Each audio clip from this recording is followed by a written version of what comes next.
Quick question. Is there a term daily beater in the community? Because I'm pretty sure that we use that definition often, but aren't we wrong? Because those are not the same thing. If you're into watch collecting like I am, it is very possible that you've already encountered and heard all the different archetypes of the watches: field, diver, pilot, and others. Those are the official types of models. However, the community came up with some of our own kind of like people's choice tool to it, like beaters, weekend watches, and so on and so forth. Now, a beater, just so we're on the same page when it comes to the definition, is a watch you put on, and don't worry, it's supposed to withstand a, well, hence the word, beating. Usually a good example of such watch would be a field watch, like a khaki field automatic or any other field watch really, or for example the Casio G-Shock, any series that is. We do build a collection with those archetypes because it helps us map which watches we want to buy next, or show the gaps in our perfect collections. However, by combining the two different terms, we make a pile of different watches perform the same way, even though they should be understood differently. We've already assessed what a beater is, so what would be the definition of a daily? The word versatility comes first to my mind if we're looking to build something compatible with anyone and pretty much anything. A watch that works anytime, anywhere, at any given moment. But how would a watch like that look? Let's build one. First of all, let's settle on the movement. Do we want the reliability of a quartz or a mechanical sweep? This part is perhaps the most controversial, as it mostly boils down to human preference. Quartz is so unbelievably handy in the sense of its usability. You do not have to set the watch, worry about the fact that it's losing too much time or wind it up. Quartz, in a way, is an incredibly luxurious attribute. However, this is a conversation perhaps for a different video. Personally, I would choose an automatic as it gives the satisfaction and the beauty of a mechanical watch, as well as it allows you to wind it up simply by putting it on your wrist. Mechanical just adds another step to this equation.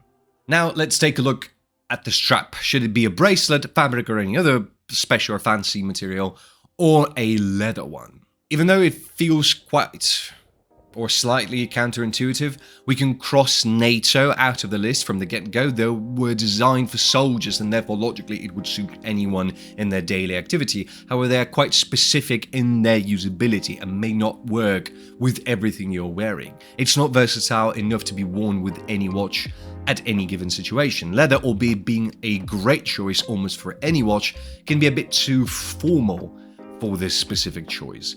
It is dressy, and we mostly associate leather straps with dressier watches, Calatravas, Tangs, Dolces, Constellations, and other representatives of formal attire. Special straps can be absolutely amazing, however they do have a tendency of bringing out the collector in you, which is not a bad thing. However, for a daily that should be suitable in any set of circumstances, this feels like a slight overkill, even though I do have a soft spot for a PRX on a rubber strap. That is really cool. Therefore, the steel bracelet in my eyes is a clear winner. It brings weight to a watch, elevating it visually by making it a bit more formal, but not so much as leather. It shows that it can take a punch, yet it doesn't make you feel like it necessarily should take one. A steel bracelet is taking a bit from every world and combines it all in itself. Third, let's talk about the dial and complications. Personally, the simpler the dial, the better. However, I would advocate for making it slightly funkier. Perhaps the best place to experiment with it would be the color. I'm personally a huge fan of bringing some variety to the three most neutral ones, the black, the white, and the blue, and try to play with pink or lavender or green or even the red one.